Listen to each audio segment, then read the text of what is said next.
दोस्तों नमस्कार, निरपेक्षवाद में आपका स्वागत है। दोस्तों ये जो आप तस्वीर देख रहे हैं, ये दरअसल गांधी विहार की तस्वीर है। वहाँ पर जो छात्र हैं, ये छात्रों का हुजूम उमड़ पड़ा है। किस बात को लेके? नॉर्मलाइजेशन को लेके। जो यूपी पीसीएस और आरओ एआरओ की आने वाली जो भर्ती जो आ चुकी है और उसका जो परीक्षा डेट अभी संभावित है दिसंबर में, उसमें नॉर्मलाइजेशन को लेके ये सारा विरोध हो रहा है। ठीक है दोस्तों, अभी जैसे 18 तारीख को एक मीटिंग हुई, उसमें लगभग कंफर्म कर दिया कि नॉर्मलाइजेशन होगा। एग्जाम जो है 2 शिफ्ट में यूपी पीसीएस का और लगभग 3 शिफ्ट में आरओ का पेपर होना है और नॉर्मलाइजेशन उसमें कंफर्म होगा। तो उस बात के विरोध में ये बच्चे, जो गांधी विहार के बच्चे दिल्ली के हैं, वो आज 20 अक्टूबर को शाम को 5 बजे कैंडल मार्च निकालते हैं और पूरा हुजूम उमड़ पड़ता है। बहुत ज्यादा संख्या में छात्र कैंडल मार्च निकालते हैं। ठीक है, अपने जो फ्लैश लाइट जला सकते हैं, मोबाइल का वो फ्लैश लाइट जलाया, जो कैंडल मार्च निकाल सकते हैं उन्होंने कैंडल दिखाया। तो दोस्तों ये बात जो है आपको समझनी पड़ेगी कि ये विरोध हो क्यों रहा है और कितना जरूरी है। तो दोस्तों जो नॉर्मलाइजेशन का कंसेप्ट है, इसमें क्या होता है कि जैसे मान लीजिए कोई टेक्निकल सब्जेक्ट होता है, केमिस्ट्री फिजिक्स मैथ, वहाँ आप जो कठिनाई का स्तर है वो आप समझ सकते हैं कि ये क्वेश्चन जो है कोई फार्मूले पे बेस्ड है तो आसान होगा, कोई फार्मूले पे बेस्ड नहीं है तो वो क्वेश्चन थोड़ा सा कठिन हो जाता है। जैसे कोई कॉन्सेप्ट पे बेस्ड है, फार्मूला कॉन्सेप्ट दोनों लग रहा है, वो थोड़ा सा कठिन हो जाता है। अब जैसे यूपी पीसीएस अपने जीएस के प्रश्न पूछता है या आरओ जो है, अगर 10-12 क्वेश्चन रीजनिंग के हटा दिए जाएं तो जो क्वेश्चन पूछे जाते हैं जीएस के, वो लगभग फैक्चुअल प्रश्न होते हैं। उसमें आप जो है ये नहीं कह सकते कि ये वाला प्रश्न कठिन है और ये वाला प्रश्न आसान है। किसी का हो सकता है कि एंशियंट हिस्ट्री में पकड़ बहुत अच्छी हो और किसी दूसरे छात्र को वो चीज कठिन लगती हो। तो कैसे डिसाइड होगा कि ये आसान है और ये कठिन है? एक बच्चा एंशियंट हिस्ट्री को भी बहुत अच्छे से करता है, ठीक है, और एक बच्चे को एंशियंट हिस्ट्री बोरिंग लगती है या फिर जो भी बात है, इस वजह से उसको उस एंशियंट हिस्ट्री पे उतनी अच्छी पकड़ नहीं है या फिर नहीं वो कर पा रहा है। तो आयोग किस बेसिस पे, क्या आयोग में बैठा हुआ एक व्यक्ति उस चीज को डिसाइड करेगा? हो सकता है कि वो इस वजह से डिसाइड कर दे कि उसको उस सब्जेक्ट में जो है अच्छा ना महसूस हो रहा हो, इसलिए वो कह दे कि हाँ इस सब्जेक्ट के कुछ क्वेश्चन जो है कठिन थे, इसलिए इसमें नॉर्मलाइजेशन के प्रोसेस से इन बच्चों के नंबर बढ़ा दिए जाएंगे। ठीक है, तो नॉर्मलाइजेशन का प्रोसेस खासकर जीएस जैसे सब्जेक्ट में एकदम इलॉजिकल है।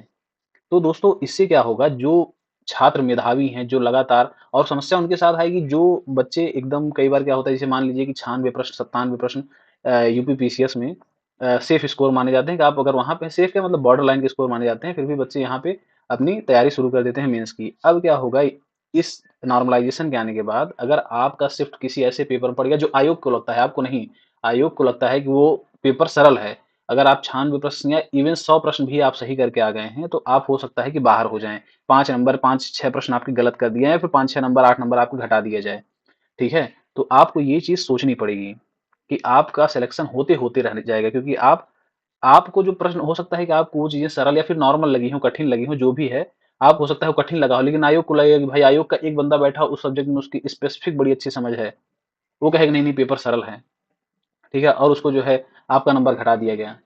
तो आपको दोस्तों ये समझना पड़ेगा, जैसे अभी आयोग, अभी देखिए कुछ दिन पहले की बात है, आयोग जो है पिछले 2023 के पहले से जो मेंस में प्रश्न पत्र होते थे, उसमें एक ऑप्शनल सब्जेक्ट होता था। तो ऑप्शनल सब्जेक्ट को इसी वजह से हटाया गया, आंदोलन हुआ, बहुत सारे टीचर्स और बहुत सारे स्टूडेंट्स ने बहुत आंदोलन किया। तो उसके बाद से जो ऑप्शनल के सब्जेक्ट्स थे उसको हटा दिया, क्योंकि उसमें स्केलिंग की समस्या आती थी। बहुत लोग कहते थे जो ह्यूमैनिटी के सब्जेक्ट हैं उनमें बच्चे ज्यादा नंबर पा जाते थे, और जो टेक्निकल सब्जेक्ट है मैथ फिजिक्स वगैरह, उसमें बच्चे जो है कम नंबर पाते थे, स्केलिंग समस्या होती थी, जो बच्चे ज्यादा ज्यादा नंबर पा के भी उनका नंबर कम हो जाता था, बहुत ज्यादा ज्यादा कम हो जाता था, उनका फाइनल मेरिट में या फिर इंटरव्यू के लिए वो लोग सेलेक्ट नहीं हो पाते थे। वहां से वो समस्याएं हटा दी गई, वहां यूपी स्पेशल जोड़ दिया गया, सबके लिए समान कर दिया गया। अब उसको जो है ये लोग प्री में ऐड कर रहे हैं, नॉर्मलाइजेशन करेंगे, 2 शिफ्ट में पेपर करेंगे। अब ऐसा भी नहीं है दोस्तों कि आयोग एक शिफ्ट में पेपर नहीं करा सकता, या फिर विगत वर्षों में नहीं कराया है। विगत वर्षों में 2 बार ऐसे पेपर हुए हैं, जितना इस बार फॉर्म भरा गया है उससे ज्यादा रजिस्ट्रेशन और फॉर्म भरा गया था पिछले 2 वर्षों में, और आयोग पेपर कराया अच्छे से। अब या तो ऐसा हुआ हो, कुछ धांधली हुई और वो सेलेक्ट हो गए हो, जांच का विषय, जांच कराना चाहिए। अगर वो पेपर सही से हुआ है तो आप उसी पैटर्न पे, उसी तरीके से शासन प्रशासन का उतना उपयोग करके आज भी पेपर को करा सकते हैं। ठीक है, आयोग जो है अभी जैसे कहा जा रहा है कि 51-52 जिलों के आसपास में सेंटर बनाना चाह रहा है, एसओपी में कोई परिवर्तन नहीं करना चाह रहा है कि 10 किलोमीटर के दायरे, जिला के 10 किलोमीटर से दूर हम सेंटर नहीं बनाएंगे, सरकारी विद्यालय ही सेंटर बनेंगे, जो केंद्र बनेंगे वो सरकारी विद्यालय होंगे। आप उसमें बदलाव करिए, सेंटर 15 से 20 किलोमीटर भेजिए, आप 75 के 75 जिलों में सेंटर बनाइए। ये सब प्रावधान किए जा सकते हैं, लेकिन अब आयोग की क्या मंशा है? क्या वो सच में चाह रहा है कि छात्र आंदोलन करें, या इनके पास व्यवस्थाएं दिसंबर में कराने को नहीं है कि हम परीक्षा दिसंबर में करा सकें? हो सकता है उनकी ये मंशा हो कि छात्र आंदोलन करें और पेपर को हम टाल सकें किसी वजह से, मार्च अप्रैल मई के आसपास में जा सकें। तो ये दोस्तों समझना पड़ेगा आप लोगों को। नॉर्मलाइजेशन एक समझ लीजिए कि नासूर बन जाएगा आने वाले प्रतियोगी छात्रों के लिए। आप आपके लिए, हमारे लिए, सबके लिए समस्या का बात है। तो आप लोग इस बात को समझिए और अगला जो हम लोग को काम करना है, जैसे आज गांधी विहार में बच्चे किए, कई हजारों की संख्या में, सैकड़ों की संख्या में वहां बच्चे एकत्रित हुए, पीसफुल तरीके से अपनी बात को रखे। ठीक है, तो आपको क्या करना है, अगर आप प्रयागराज में रह रहे हैं, क्योंकि उत्तर प्रदेश लोक सेवा आयोग कहाँ पे है, प्रयागराज में है, और इसका एक खंड लखनऊ में है। तो आप लोग को जो है इस परीक्षा का विरोध करना है। 2 दिवसीय जो 2 शिफ्ट और शिफ्ट परीक्षाएं कराई जा रही हैं, इसका पीसफुल प्रोटेस्ट, गांधीवादी तरीके से, संवैधानिक तरीके से। देखिए दोस्तों, सबसे बड़ी बात आपको समझनी है, आरओ ए आर ओ जो धांधली हुई थी, जो पर्चा लीक हुआ था, उसमें सफलता मिलने का सिर्फ और सिर्फ एक कारण था कि जो प्रोटेस्ट हुआ वो बहुत पीसफुल तरीके से हुआ। उसमें कुछ अराजक तत्व आए। पहले दिन आप देखोगे वीडियो वायरल हुई थी, एक पुलिस दौड़ा रहा था एक लड़के को, पुलिस वाला। तो वहां पे अराजकता हुई, तो वहां गाली गलौज हुई, कुछ पत्थर, छोटे मोटे कंकड़ वंकड़ फेंके गए। तो वहां पे अराजकता हुई, और अराजकता का दमन सरकार के पास इतनी ताकत है कि वो मिनटों घंटों में कर सकती है। तो आप अराजक बन के आप चाहेंगे तो आंदोलन को सफल नहीं बना पाएंगे। आप शांतिप्रिय तरीके से, पीसफुल तरीके से, गांधीवादी तरीके से, संवैधानिक तरीके से अपनी बात को रखिए। आपकी बात जितनी ठोस, जितनी लॉजिकल होगी, आयोग और सरकार आपके लिए है, वो बात मानेंगे। अगर आप अपनी बातों को तथ्य के माध्यम से, तर्क के माध्यम से रखेंगे, तो आपकी बातें सुनी जाएंगी, आपकी बातें मानी जाएंगी। बट यही है कि ज्यादा से ज्यादा संख्या में अगर 2 4 5 10 लोग जाएंगे, तो फिर सरकार कहेगी और लोगों को कोई समस्या नहीं है। यहाँ समस्याएं दिखानी पड़ेगी। अगर आपको लग रहा है समस्या है, तो आप भाई, अगर आप लाइब्रेरी में बैठे हैं, आप छात्रावास में हैं, आप कमरे में बैठे हैं, तो भाई दाल चावल और चोखा खा के मत सोइए। ये आपकी लड़ाई है, ये हक की लड़ाई है, और हक की लड़ाई में मित्र निमंत्रण नहीं दिए जाते। आपको निकलना पड़ेगा घर से, कमरे से, आपके कंफर्ट जोन से निकलना पड़ेगा। आपको आना पड़ेगा मैदान में, अपनी लड़ाई खुद लड़नी पड़ेगी, दूसरा आपकी लड़ाई नहीं लड़ेगा। ठीक है, आप आइए, वहां संख्या बल दिखाइए, छात्र संगठन, छात्र यूनिटी जो होती है उसको दिखाइए, आयोग से अपने हक की बात कहिए।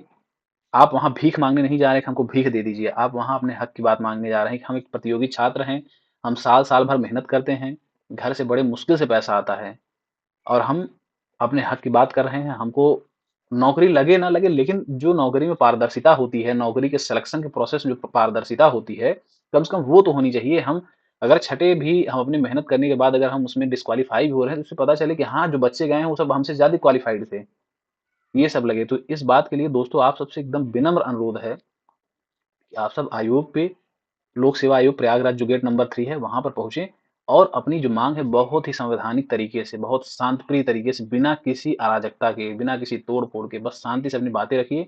आयोग, शासन आपकी बात मानेंगे। पहले भी माने हैं, आज भी मानेंगे। बात में दम होना चाहिए। आरओ पे अभी तक आयोग की नोटिस नहीं, आयोग मनमानापन करता रहा है विगत वर्षों में, अभी भी करेगा, आगे भी करेगा। लेकिन सरकार, मुझे ऐसा लगता है कि सरकार बच्चों की बात मानेगी, शासन प्रशासन मानेगा। भले लोक सेवा आयोग कहा जाता है कि एक स्वायत्त संस्था है, सरकार का दबाव उस पे होता है। ठीक है दोस्तों, तो ये बातें होंगी वहाँ पे। आप लोग आइए, एक शांतिप्रिय आंदोलन करिए, और आंदोलन को सफल बनाइए ज़्यादा से ज़्यादा संख्या में। कंफर्ट जोन से सबसे पहले बाहर निकलिए।